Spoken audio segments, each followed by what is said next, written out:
All right, guys, here for version 2 of the Joe Millionaires off-season review with code. So we recorded this on Monday, and then Flynn and Unicorn did the not really a blockbuster trade, but a big player on the move in a trade for Unicorn and Flynn. And it's funny because we harped on Flynn for having so many QB3s.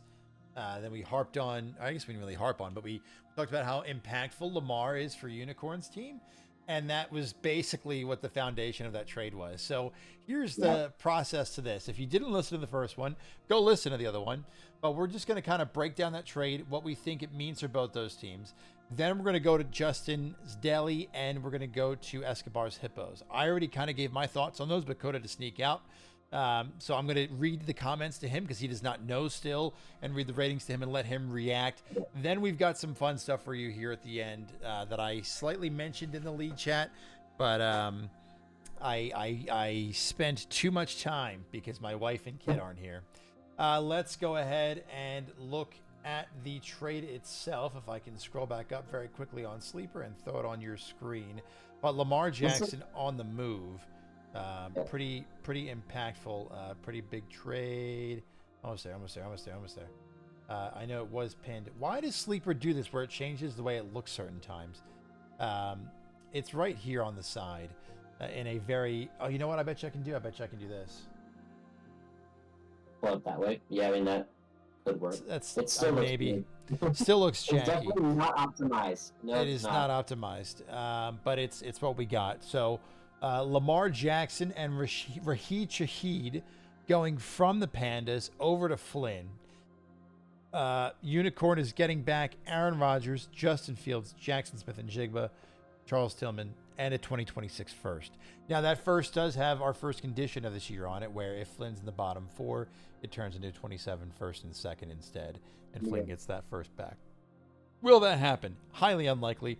But as Flynn kind of mentioned, he's traumatized from his first couple of years in the league, and so wanted some security measures in place, and that condition is voided if Flynn trades away the second or first in 2027.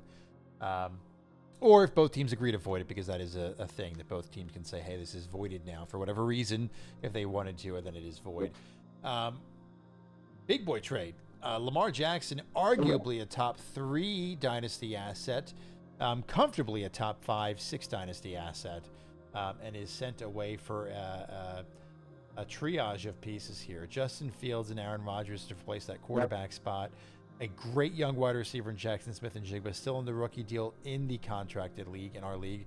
And Tillman, who had a great year towards the end of last year, plus that first. And a big thing that we talked about was Unicorns in this position to rebuild or stay in.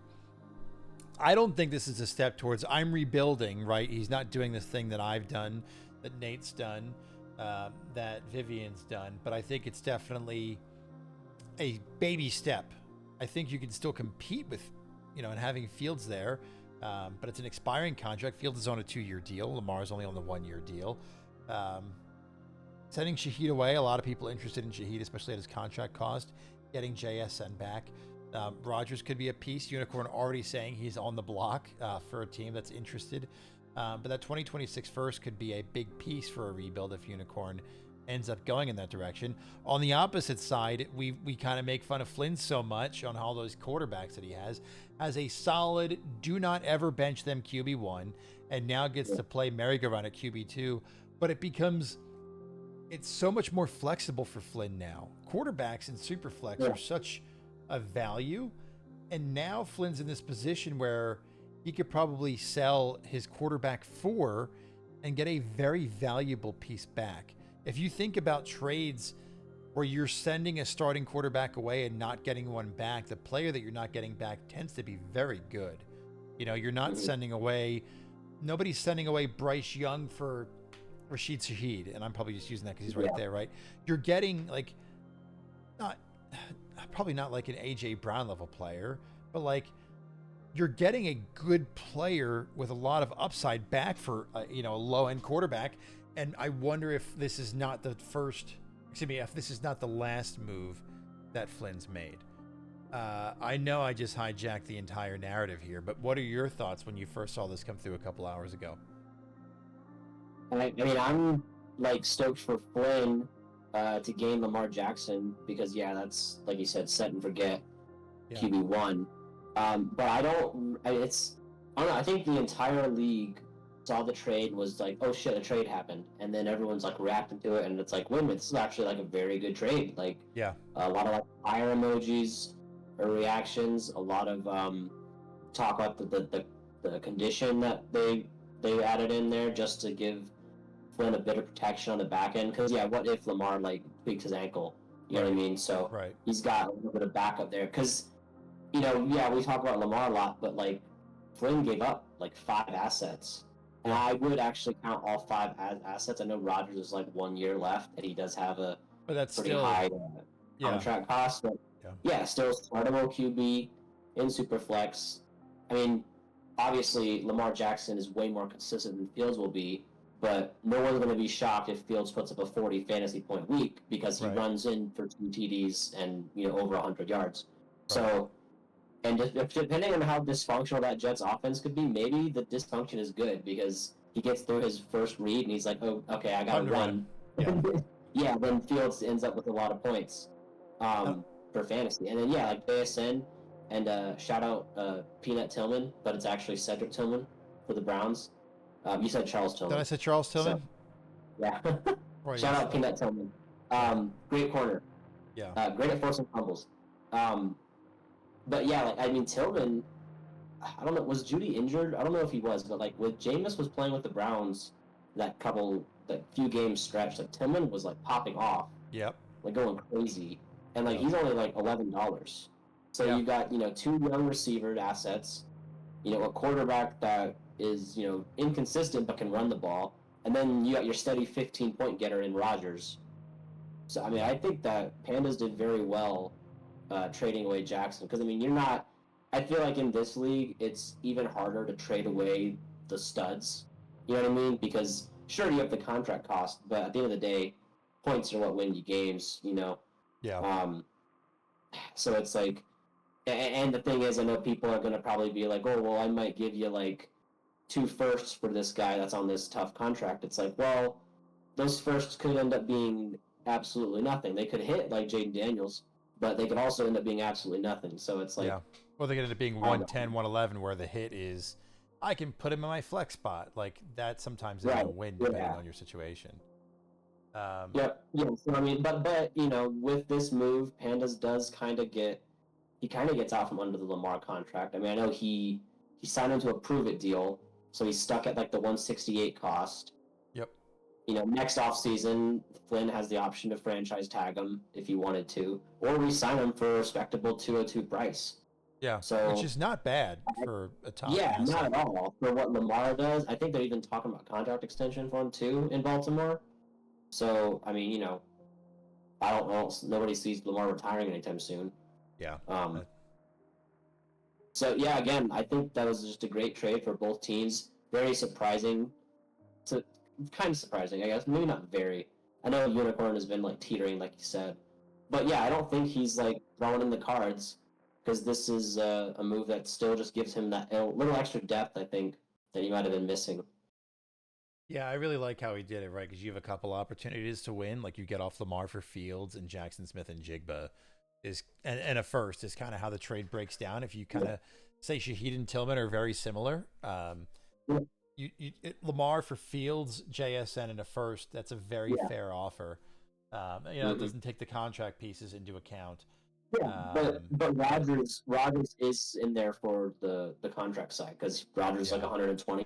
So they probably have Rodgers mixed in. It kept it very, very even. Yeah. I think it brought Flynn basically down to no money and Unicorns over 19 for Rush was cut. So I think Flynn's actually at like $23 in his budget.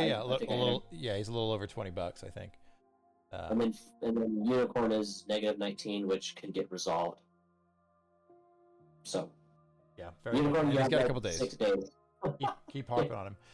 So let's move on to the review of Escobar's Hippos. Again, you weren't here. I shared my thoughts. I'm going to read the comments aloud and let you share your glaring thoughts before we move on to our fun surprise we've got here at the end for you guys. All over the board for the Hippos, 3.45. So one of the higher scored reviews in the league, which I think is very justified. 2 5 stars. One of the teams saying it's immaculate. Another team saying love the chunk of dart throws for a team that needs help badly, which I think is very accurate. 1 4-star review, which was given the somewhat limited resources cap-wise and pick-wise. I think the draft was maneuvered well. Got the actual 101, a first-round receiver, and a great dart throw in Sanders. The first-round guys played expectation. One of those 2 of those late-round guys surprises you of a team that should be able to compete by the toilet bowl. Another team saying really good offseason with few mistakes. Everyone's draft values are different. And then 2 different 3-star reviews saying don't love the players, but it's some interesting young guys. I hope some hit, as well as going to be rough if Ward doesn't hit. And then a single 2-star, not leaving a comment, but a lot of 3s, 4s, and 5s for Nate. And I've said it 18 times now, but my favorite thing about this is it's Nate's team. All I see are Nate's team and Nate's guys, and I love that he's turning over his roster his way. Yeah. I mean, I think I agree with most of the comments. I think the thing that I've always thought about with Nate's roster is that, yeah, it's his own roster, but I keep going back to when I think he himself said that it just doesn't make sense to make trades because he's building this thing from the complete ground up. So you're drafting your talent, you're hoping your talent hits and develops, and then you're moving on from there. There's no reason to package 2 or 3 of these, assets, even if they're not actually that valuable. No need to package them for point getters now. And that's actually a good point someone made in the comments about his team might be very good come toilet bowl because, you factor in injuries, you factor in, the Dolphins are like, okay, let's see what we have in Ollie Gordon because we're 6-9 or whatever, and A-Chain is a tweaked ankle. Let's just give Ollie Gordon. Let's see what the young guys and got. If that happens in week 15, or I don't know how many games they play anymore. But just kind of getting my drift about, I think he's set up pretty well for the future, obviously. The Cam Ward take was interesting. Someone said he got the actual 101. Yeah, the actual 101. I think they mean like the 101 in the NFL draft. Oh, okay. I was going to say, because, we're talking Dynasty, that might still be pretty hot take, even for Superflex, but... No, I agree. No, the actual 101 in the draft, the top drafted player. I do agree. I still like Cam Ward. I don't think he's bad by any means. I do think it's tough if he doesn't hit, but I don't think it's miserable if he doesn't hit. I think it's almost like Travis Hunter. It's like for a team that low in or Jackson Dart, right? For the 3 teams that low in the dumps, if he doesn't hit, it sucks. But like you're so far down, it doesn't matter anyway. But if they do hit, man, it's going to make life so much easier on the upswing. And I think that's the type of pick you have to make there at the 103, like I mentioned with, oh my God, Travis Hunter and Cam Ward at number 4. So, moving right along, Justin's Deli, next one up here. A couple different scores across the board. 2.5 ends up being the rating, so in the middle of the bottom side of that. No 5 stars, just 1 star. We'll talk about that in a moment, but starting with the only 4-star review, they said great work, Cam. A couple 3-star reviews here. Alan Alan has startable bench players this year. Yes, he does. It's weird. Yes. Additionally, the other 3-star comment concerned there is not enough to get over the playoff slumps. Someone copied and pasted that into, I went back and looked because I was like, I know I've read this before. Someone copied and pasted that into your team, the Pandas team, and Deli's team. So someone out there is awfully lazy. Someone said 2-star review, they got worse. Another 2-star review said Cooper Kupp. Another 2-star review said it probably did just enough to be a playoff hopeful. And then we've got 1-star review, stuck in the pit of mediocrity. I love how you can just tell which one Morgan wrote every time. Whether he's praising someone or just pulling his pants down, you can tell every single time. Stuck in the pit of mediocrity, cannot compete in the playoffs, too good for the toilet bowl. Not that he gives a shit about picks anyway. He is a team that continually picks 13 to 18 in the draft. He's stuck in the middle. I mean, like what? We have like the top 8 is like the teams that are competing, and then there's like the 4 that, or the 3 or so that are not. I mean, like Allen's pretty comfortably within that top 8, especially just based off the players he has on that team. I think with Allen always sticks around. You know, like he's never going away quietly. You know, Yeah. or loudly for that. Like he's always going to be in the hunt. And yeah, I mean, I think his offseason was great because he got like he was really active in free agency. I know that much. Like he definitely had a lot of cap space available. Yep. And yeah, I mean, whatever you think about like, Cooper Kupp or Tony Pollard, like he'll start those guys. You know what I mean? Like they're not gonna not see playing time. So yeah, I mean, he does actually have startable bench players this year, which is a bonus. Yeah.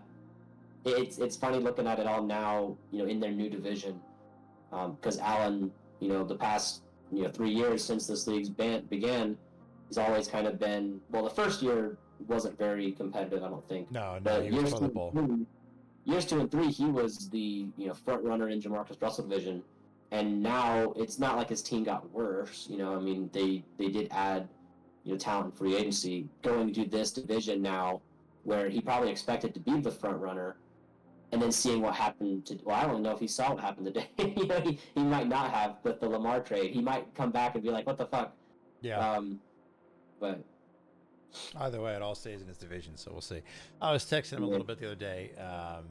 Was it yesterday? I think he thought of me, which was really sweet because he saw a Wawa sign.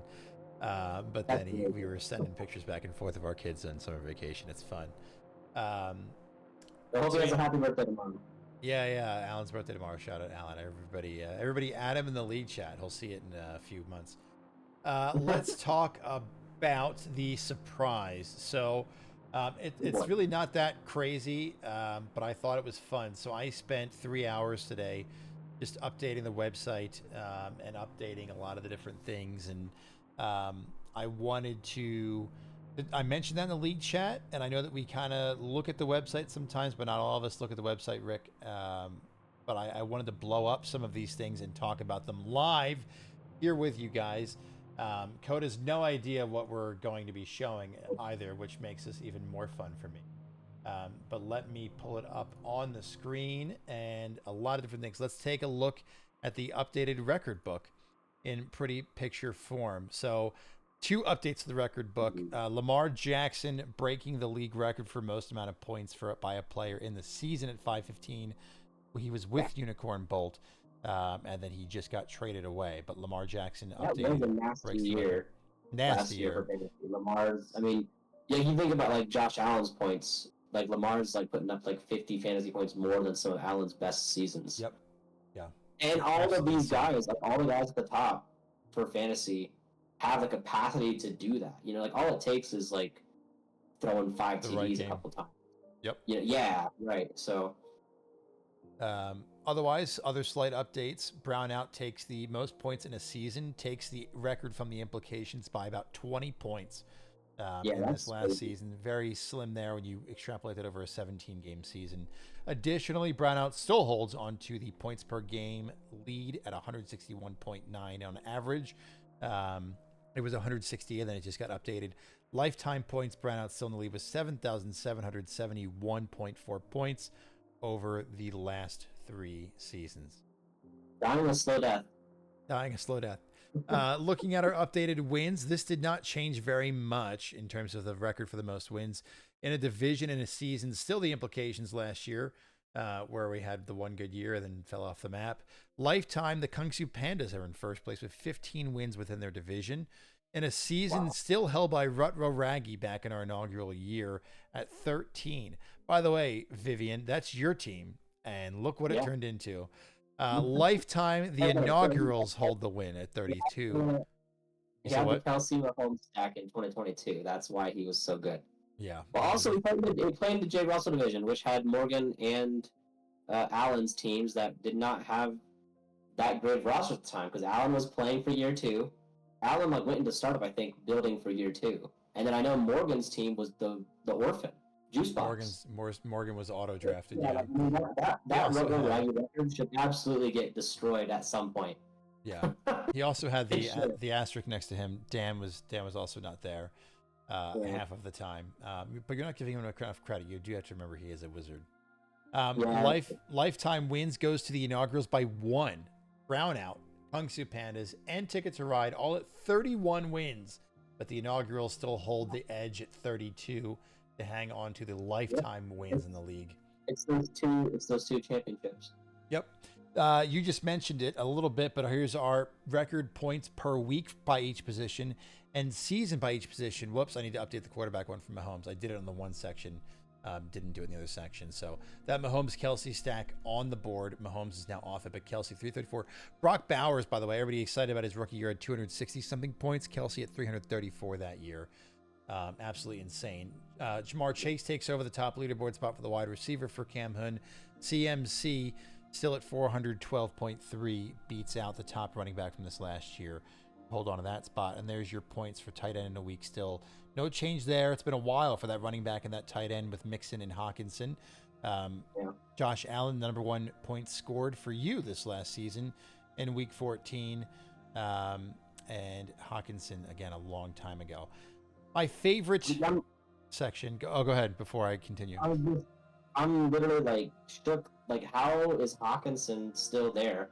Like, if you ask me, like, who scored the most points in a week at tight end in the past like 3 years, Hawkinson would not be one of my guesses. Yeah, you know what I mean. That's just like how crazy recency bias is with this game. Yep. Like, we all know K Migs loves his cock. I mean, cock. Yeah, cock. I mean. The records you don't want. Not too many updates to this. Most cap room spent on a player was held by our boy Brock Purdy for quite some time. It switches to Joe Burrow this year. $353 Chase is paying Joe Burrow this year. Most cap penalties in a season, still me at 697 this year. Most losses in a division in a season. The implications, win like Flynn and Justin's Deli hold a tie for 6 losses in a division. All 3 teams going winless in our first year. Most losses lifetime in a division is Flynn. Same with in a season is Flynn, and lifetime also Flynn. We love you though, bud, and you're on the up and up. So there is the first half of our surprise. Now, here are some updated stats from the Hall of Fame. So that's the record book. Here's the updated stats from the Hall of Fame, as well as some other things. Just a nice big picture. This is what everybody's offseason rankings were for this last year. I kind of mentioned this is the highest, this is the lowest. Here it is now in one form. Pretty picture. The C word's coming in on top, followed closely by the Luck Cardinals, followed closely by the Liquidators, then Nate, before it kind of gets a little bit messy, but Rudy was offsides coming in at the bottom with the implications and the Pandas there in the different divisions. Our next picture we get to take a peek at, our lifetime win percentage. 65% for the inaugurals lifetime. Ticket to Ride at 63, Joe Millionaires at 66, and Brown at 65, before a massive drop-off all the way down to the Deli at 46, Liquidators 45, and then just a spattering throughout. Obviously nothing here for Rudy was offsides, and a 0% win rate for Nate, as he kind of came in halfway through that last year and immediately started making some moves. It's amazing to me that we've got such a cliff in the middle of these standings. You've got these 4 teams that are just kind of doing their own thing in the mid 60s, and then it just drops pretty much 20 percentage points all the way down to the next closest team with the Deli. This is owner win percentage, so this is not taking into account Dan Flash's wins or losses. This is not taking into account Zoid Scoob's wins or losses or Spider Pigs or anything like that. This is just Rick's or Nate's or Blinds or Unicorns or whatever that case may be. But just a fun bite-sized lifetime win percentage there. Let's take a look at their playoff win percentage, because that's also kind of fun. 86% win rate in the playoffs for the inaugurals. This is up here mostly to highlight that and also make fun of those who haven't made it to the playoffs yet. This does not count toilet bowl or extra pick bracket. 3-year sample size for Cam. Pretty good. Crazy. Pretty good. Really good. One loss. Yeah. One loss. Microaggressors have 2 dominant playoff teams in the division, Brownout and Ticket to Ride at 68%. The implications come in with 0% in the playoffs. Joe Millionaires have the Pandas, who have a 50% win rate. Flynn made it in once and lost that game. He did win the matchup in the playoffs for the 5th place, but that's not included in this percentage. Allen has won a game as well, as he lost 3 others. The C words, the Luck Cardinals, the Liquidators, Rudy was offsides, and Escobar's Hippos have yet to make the postseason. Their time's coming, though. Their time is coming. First round picks made. Just thought this was fun, the discrepancy between some of the higher and lower teams. The Luck Cardinals with 7 first round picks made over the last 3 years, followed very closely behind by Win Lake Flynn and the Liquidators, each having made 6 first round picks made, averaging 2 per year. Then it drops off a bit. The inaugural Seawards, Brownout, and Justin's Deli all making 3. Rudy was offside, making 2. Already in his first year overtaking Ticket to Ride the Implications and the Pandas, who have only made 1 first round pick in their 3-year tenure. This again does not include former owners, even though it was really close, if I'm not mistaken. Like, most of the former owners had not made a single first round pick. I think Project is the only person who's made a first round pick. So really, Rudy Was Offsides has 3, if we want to play it that way, and everything else is consistent. But it's kind of fun looking at this in terms of, there are teams that have clearly built through the draft, there are teams that have clearly built through free agency, there are teams that have built through trading, and it all works a bit differently for everybody. Speaking of trades, before we go to that, you look at the teams that have made the most. I mean, the Luck Cardinals on the up and up this year. Chase looks like an absolute top 6 contender, and then Flynn just acquired Lamar Jackson, and still has. Well, I know he made 6 picks. I don't know how many of those he still has on his roster, but all the teams with 6 or more are planning to compete this year. Yeah, very much so. It's a good point.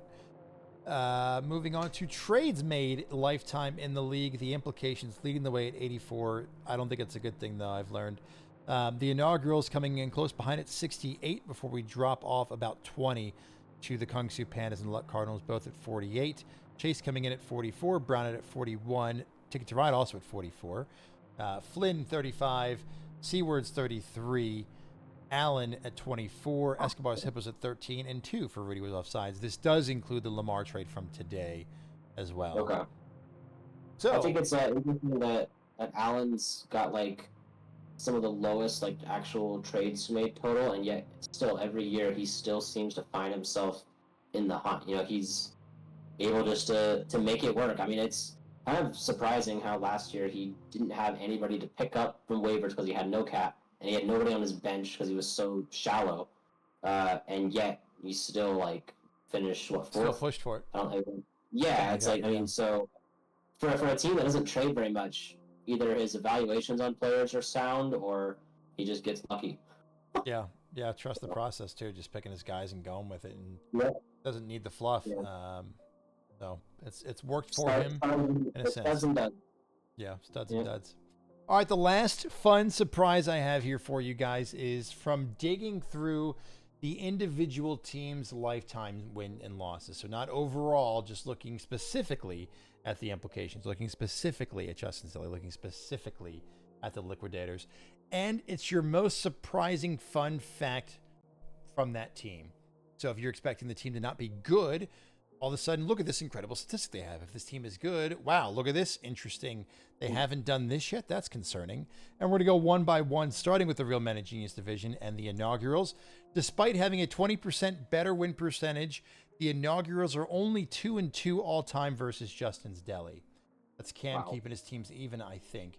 But a lot of these other teams you look at, Cam's beaten them 3 times to 1, 3 times to 0, 6 times to 1. Not the Deli, 2-2 all time against his second team. The reason why that is because it's Cam versus Cam, so it's just so exactly. even. Yeah, got to keep it. Sometimes he throws the games to make sure he can get in the playoffs or he can get the bye if he wins, and that's what I think it is probably. But there's your fun fact for the Inaugurals. Moving right along to the Seawards, Rick only has 1 lifetime win against the entire combined Jamarcus Russell division over 2 years of play. That includes the postseason. Yeah, the former team. So that's Rudy Was Offsides. That's Escobar's Hippos. That is Webster Tigers, now known as the Luck Cardinals, and Justin's Deli. 1 win across those roughly 10 games when you include the postseason that Rick has taken place in. And that's widely considered a bad division. We referenced it a couple times as this division's not good. And so Rick just coming away with 1 win from that division. Let's keep going with the Luck Cardinals. The 4th worst lifetime win percentage, but more wins than losses against the team with one of the highest win percentages, Unicorn Bolt. Morgan, this Yeah. is your opportunity to make all of the Canadian references you'd like. I swear I didn't go into that looking for that hole for you, but there was no way that I couldn't put this on here. Because Morgan, yeah, Morgan until the last week of the season was possibly one of the bottom three, would be randomly shuffled, but still has more wins and losses against arguably one of the most dominant teams of all time. Yeah, what does that equate to? Like what, 4 wins and 2 losses, or what? It's like 4-2 or 3-2 or something like that. I can pull it up and take a peek in a minute or two. Next one, Unicorn must have been putting his guys on bye, resting his starters. It's just Morgan doing a USA chant as he sets his lineup every week against them. He's like, he marks it on the calendar. You think he hates Cam? Here we are. It's time. The last team in the Real Men of Genius. Let's take a look at the Liquidators.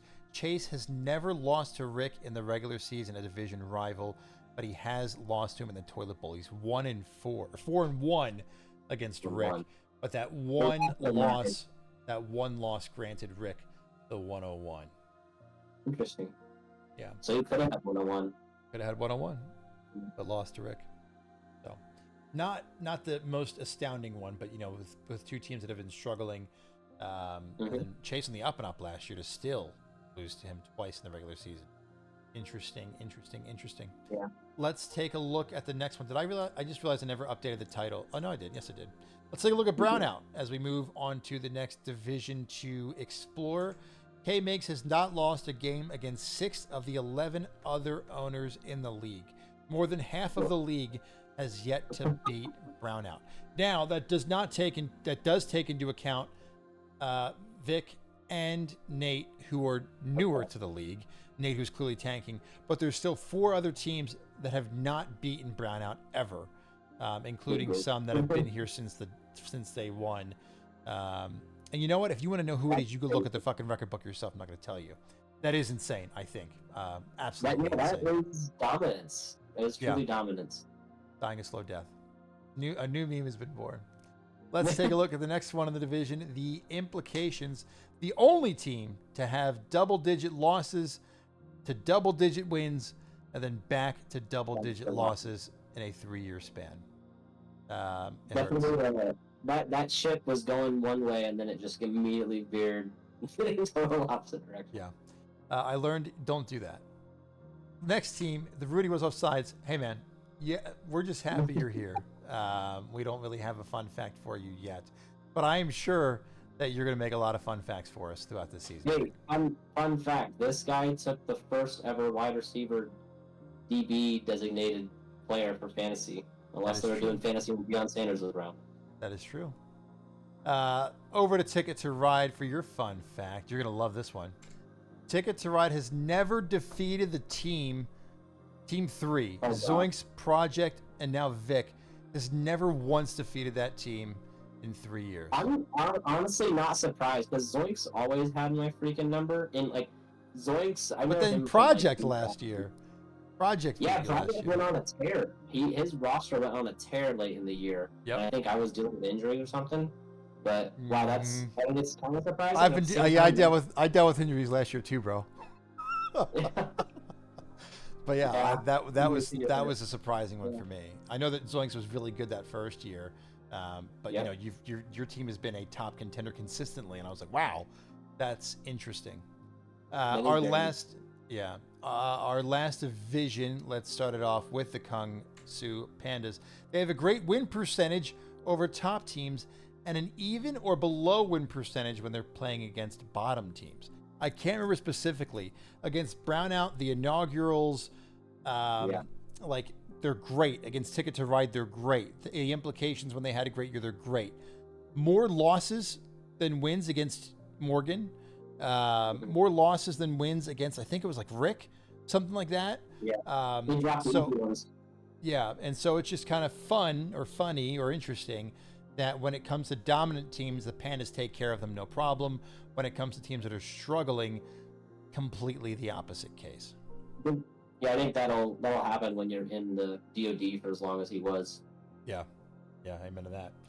Next team to talk about, Flynn, speaking of the extra DoD team, the only original owner to not have a win against more than one team.